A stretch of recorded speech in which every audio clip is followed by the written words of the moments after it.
አሰላም አለይኩም ወራህመቱላሂ ወበረካቱ። እንዴት ናችሁ? ሰላም ናችሁ ወይ? በያላችሁበት ሰላማችሁ በዝት ይበል። ዛሬ በአዲስ ቪዲዮ መጥቼላችኋለሁኝ። እንግዲህ ላይክ እና ሰብስክራይብ፣ ሼር እንዲሁም ኖቲፊኬሽኑን በመጫን ቤተሰብ እንሁን። ዛሬ እንግዲህ በአዲስ ቪዲዮ የመጣሁበት ምክንያት አብዛኛውን ሴቶች ልጆች በእርግዝና ወቅት ምን ማድረግ አለባቸው? እርግዝናስ ከተፈጠረ በኋላ ምን አይነት እንክብካቤ መደረግ አለባቸው?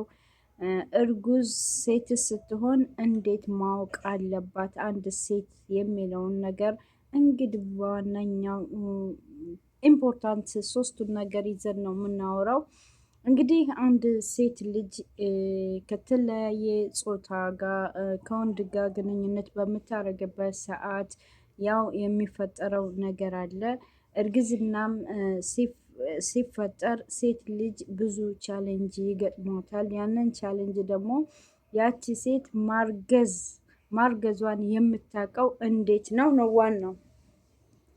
ይህ ስለሆነ አብዛኛውን ጊዜ እኛ ብዙ ጊዜ 4 ወር 5 ወር እንደዚህ ተቀምጠን አብዛኛዎቹ ሴቶች እርግዝና ማርገዛቸውን አያውቁም። አብዛኛውን ስሜትም አንዳንዶቹ ላይ በሆርሞን ለውጥ ስለማይኖር የእርግዝና ስሜትም ላይሰማቸው ይችላል። አብዛኛዎቹ ደግሞ የሆርሞን ለውጦችና እንዲሁም ትልቁ ነገር 2 ወር 1 ወር ባልሞላቸው ጊዜ ማርገዛቸው የማቅለሽለሽ ወደ ላይ የማስታወክ ምግብ በልቶ ያለመርጋት ነገር ሲኖር አብዛኛውን ጊዜ በዚህ ምክንያት ማርገዛቸውን ሊያውቁት ይችላሉ። እና ብዙ ጊዜ ደግሞ በዛው በመጀመሪያ ሰሞን አብዛኛውን ጊዜ ስሜታቸው በጣም እርጉዝ ሴቶች የሚገርማቸው ስሜታቸው ወይም ሆርሞናቸው በጣም የተቀያየሩ ናቸው። አንድ ጊዜ በማያስቀው ነገር ያስቃቸዋል፣ በሚያሳዝነው ነገር አያሳዝናቸውም። የሆነ ነገር ብቻ ስሜታቸው ተገለባባጭ ነው የሚሆነው። ስለዚህ እንደዛ አይነት ስሜት የሰውነት እንደገና ደግሞ መወፈር፣ ሰውነት መነፋፋት ስሜት ሲኖራቸው ምግብ አፒታይታቸው የመዘጋት ባህሪ ሲኖራቸው የዛን ጊዜ አብዛኛዎቹ በምርመራ ወይንም በእርግዝና መከላከያ እንትን መለኪያ ያቺ በሽንት የምትደረገው ነገር ፕሮናክስ የምትባለው በሷ በሽንት በማየት 2 መስመር ወይም 2 ሀጥ ከሆነ ያንን ማርገዟን ታውቃለች ማለት ነው። በዛ አብዛኛውን ጊዜ ድሮ በሐኪም ቤት ደም በመስጠት ነበር የሚያውቁት። አሁን ግን ከፋርማሲ በጣም በቀላሉ መንገድ እየተገዛ በእንደዛ አይነት ነገር ስለተጀመረ ውዱ እህቶቻችን ብዙዎቹ እርግዝናቸውን ማወቅ ችለዋል ማለት ነው። እንግዲህ መጀመሪያ ያው የእርግዝና ሰሞን ቢሆንም ብዙ ድካም ማለት ሊኖር ይችላል። ማቅለሽለሽ ሊኖር ይችላል። አብዛኛውን ጊዜ እናንተ እርጉዞች በምትሆኑበት ሰዓት ሆነ ውሃ ግዴታ ለማንኛውም ለሰውነታችን በደንብ ለይቶና አጉልቶ ስለሚያሳይ ሆዳችን ችግር ያለውን ውስጥ ስለሚያሳየን አብዛኛውን ውሃ መጠጣት አለባቸው። እንደ ምክር እንደምሰጣችሁ ማለት ነው። ውሃ ብዙ በሽታን መከላከል ይችላል። በተለይ ለእርጉዞች ካረገዘች ቀን ጀምሮ ቢያንስ 8 ሊትር በቀን መጠጣት አለባት ነው የሚለው እንግዲህ ዶክተሩ። እና የኛ አብዛኛዎቹ ደግሞ ውሃ አንጠጣም። ሁለተኛ ደግሞ ያው እርግዝና ከተጀመረ ጀምሮ ወይም ካወቅን ጀምሮ ክትትል ማድረግ አለብን። ለምሳሌ ልጁን በአእምሮ ሊያጠነክረው የሚችል ጭንቅላቱን ሊያጠነክር የሚችል ቫይታሚን ነገሮች ይሰጣል። ሁለተኛ አጥንትን እሷ ጽንሱ እንዳይከብዳት አጥንት የመሳሳት ችግር እንዳይኖርባት የቫይታሚን ዲ መድኃኒትም ይሰጣል። ብዙ አይነት ምርመራዎችም ይደረግላታል። ስለዚህ የኛ አብዛኛዎቹ ሰዎች 5 ወር፣ 6 ወር፣ 8 ወር ሲሆናቸው ሐኪም ቤት አይሄዱም።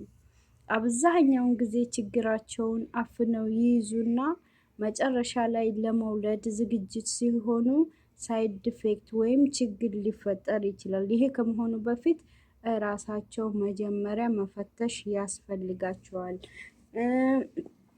ሌላው ደግሞ እርጉዝ ሴት እርጉዝ ስትሆኑ ያው የሆርሞንም መለዋወጥ ዛሬ ደስተኛ ከሆነች በደቂቃ ደግሞ ይከፋሉ።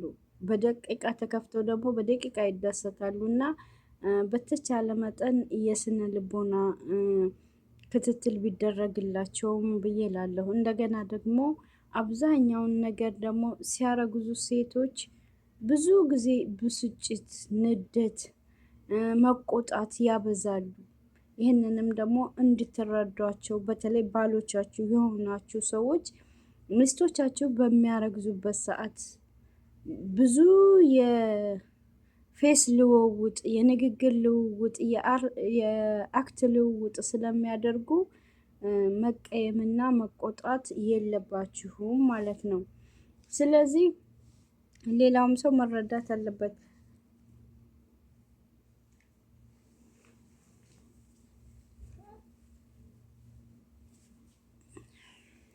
እና ራሳችሁን በደንብ እየፈተሸ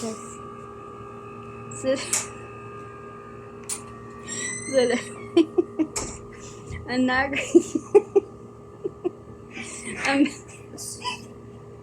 እና አብዛኛውን ጊዜ ደግሞ በምኝታ ላይ እርጉዝ ሴቶች በሚያረግዙበት ሰዓት አብዛኛውን ጊዜ በደንብ እንደ ልባቸው መተኛት አይችሉም። በተለይ ሽሉ በሚንቀሳቀስበት በኩል እና በአፋቸው ተደፍተው መተኛት የለባቸውም። ተንጋለው መተኛት እንዳለባቸው እና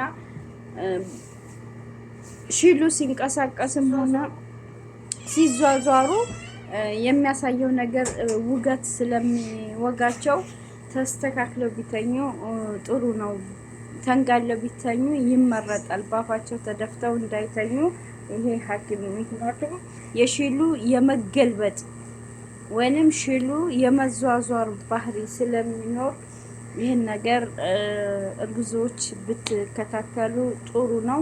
ሌላው ደግሞ ለእርጉዞች የሚጠቅሙ ነገር ተመጣጣኝ ምግብ መብላት፣ ያገኙትን ነገር መውሰድ፣ ለልጁም ለጽንሱም ሆነ ለነሱም ተመጣጣኝ ምግብ፣ ፍራፍሬ፣ አትክልት ነገር መውሰድ ለልጁ በጣም እንዲጠነክር አእምሮ እንዲጎለብት ያደርጋልና እሷም በበሽታ አትጠቀም።